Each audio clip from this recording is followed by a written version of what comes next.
Now, as you all know at this point, Terence Bud Crawford was in the picture with Oscar De La Hoya and Bernard Hopkins, right? So instead of us discussing the caption and the picture, let's listen to what Oscar De La Hoya had to say right after the Alexis Rocha fight, when he was asked by Fight Hub TV in an interview about his conversation with Terence Bud Crawford and the plans that Golden Boy Promotions have with possibly signing Terence Bud Crawford. Terence Crawford, the best pound-for-pound fighter in the world, and we're looking forward to further our discussions with. We're looking forward to further the discussions. So maybe we can make a Rocha versus Crawford fight. Wow. So that's your goal, Oscar. You want to sign Crawford for you thinking how many fights? I mean, look, we can deliver whatever fights he wants. Yeah. He's the best pound for pound fighter in the world now. So he's the best pound for pound fighter on the planet. So it's a matter of just strategizing, sitting down with him again. I have a good feeling that he liked what he heard today with me and Hopkins. How likely then? How confident are you that you could close a deal with Crawford to get him and Rocha and him and Virgil? Yeah, we can get him and Rocha, him and Virgil. We can even get him and Errol Spence. Wow. So, this is the way we work with other promoters, and, we want to make things happen. We want to make 2023 the biggest year for boxing. So I'm going after everybody. I'm back, baby. Yeah. I am back. If you could, what would be the first fight that you would make for Terence if you guys were able to sign him? I wouldn't mind watching Terence with Rocha. Yeah? That's the fight. And then we have Virgil, and then, hey, why not sit down with PBC and finally figure out Spence. So we just heard what Oscar De La Hoya just said. And let me provide the perspective of Golden Boy Promotions.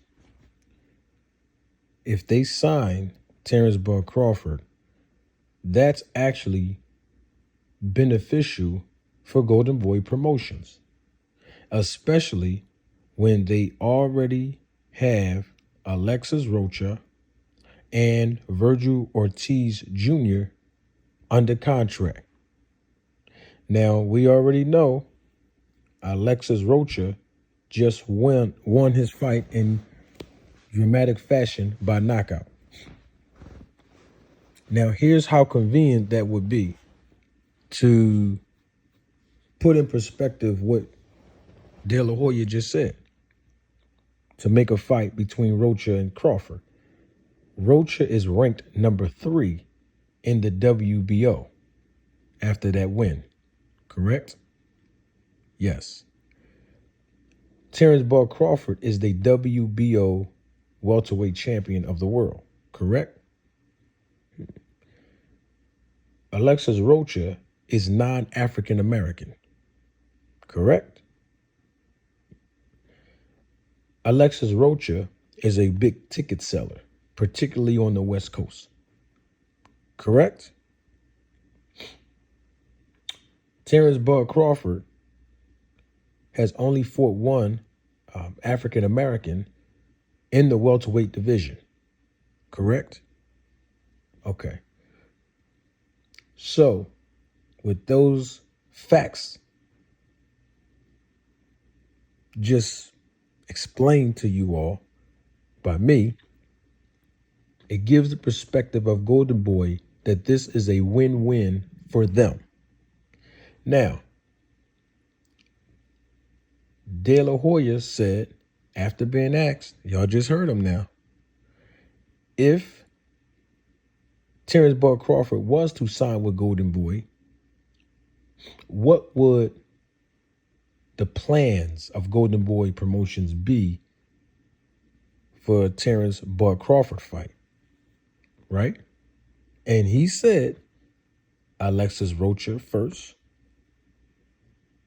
then a Virgil Ortiz Jr. fight, and maybe, just maybe, a sit down with PBC to negotiate a fight with Errol Spence. So that means that Golden Boy Promotions would basically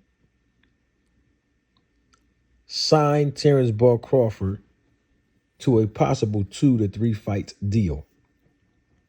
Okay? I just want to make sure that I interpret that for you all correctly. Now, let's look at things from Terence Bud Crawford's perspective. If Terence Bud Crawford signs with Golden Boy Promotions, that would be a win-win for him. Why would I say that that would be a win-win for him? Because it is now evident that Terence Bud Crawford is accustomed to fighting, number one, look at his resume, non-African American fighters, right, who have a following, who can sell tickets, right, who have a sturdy and solid fan base.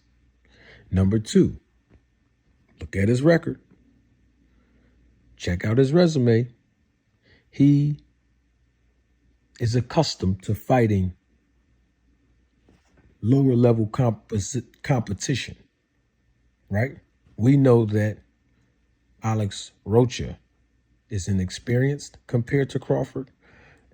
We also know that Virgil Ortiz is a little bit inexperienced compared to Crawford as well. So he would look at this as a win-win for him because both fighters don't have the skill set that he has. And I'm not diminishing those two fighters. I think they're very talented fighters, but I think they're still green in the business with regard to their experience level compared to a Terence Bud Crawford. Okay? Just look at the rounds. How many rounds in total have they fought in the last 2 to 3 years? Alex Rocha and Virgil Ortiz Jr. Okay? So with that being said, this is a win-win for Crawford. He get to get some more money. He get to fight easy competition, and he gets to defend his WBO title in the interim of all of those facts. Now, where it becomes a loss for Terence Bud Crawford, which is the final win for Terence Bud Crawford. So it's like, remember I told you it's a win-win for Crawford? Well, the last win would also be a loss. The last win would be him not fighting Errol Spence Jr. So it'll be a win for him because it's widely believed that he don't want to fight Spence anyway and never did.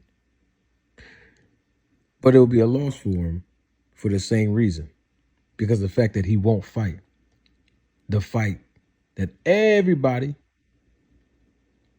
in the boxing community wants to see with regards to a Terence Bud Crawford versus Errol Spence Jr. fight. It will be a loss for Crawford because Crawford himself said he's his own boss. And I already interpreted to you all the facts behind that on this channel. However, Terence Bud Crawford says he's his own boss. So if he's his own boss, meaning that he's a free agent, then why would he sign to a promotional company? Why else would it be a loss? Because he would actually fight on a Golden Boy Promotions card, a Golden Boys promotion event. Now, if he does that, in essence, most likely he'll be fighting on the network of DAZN, right? Now, fighting on DAZN isn't so much of a loss. The reason why I'm saying that is a loss is because in the whole entire overall grand scheme of things, Terence Bud Crawford signing to Golden Boy Promotions is a loss for Terence Bud Crawford, because if he signs to them, Terence Bud Crawford, will never fight Errol Spence. And the reason why I say that is because Bernard Hopkins, he actually did an interview with Fight Hub. And he said something interesting regarding his fighter, or their fighter, Golden Boy Promotions fighter, Ryan Garcia, and Tank Davis. And I'm going to leave you all with Bernard Hopkins' words, because if you listen closely, you will hear a discrepancy. You will hear Bernard Hopkins actually conflict with what De La Hoya said in the beginning of this video. And what you will hear is Bernard Hopkins say that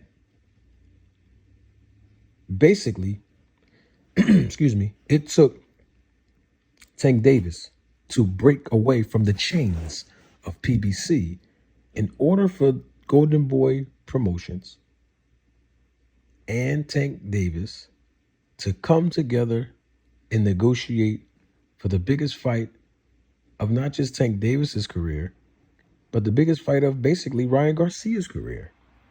So if that is the case of what Bernard Hopkins is saying, and he is a very, very credible man, then why would De La Hoya say that maybe, just maybe, after Crawford fight Rocha and then the Virgil Ortiz, two of their own fighters over there on Golden Boy Promotions card, he would turn right around and possibly negotiate a deal with PBC to fight Spence?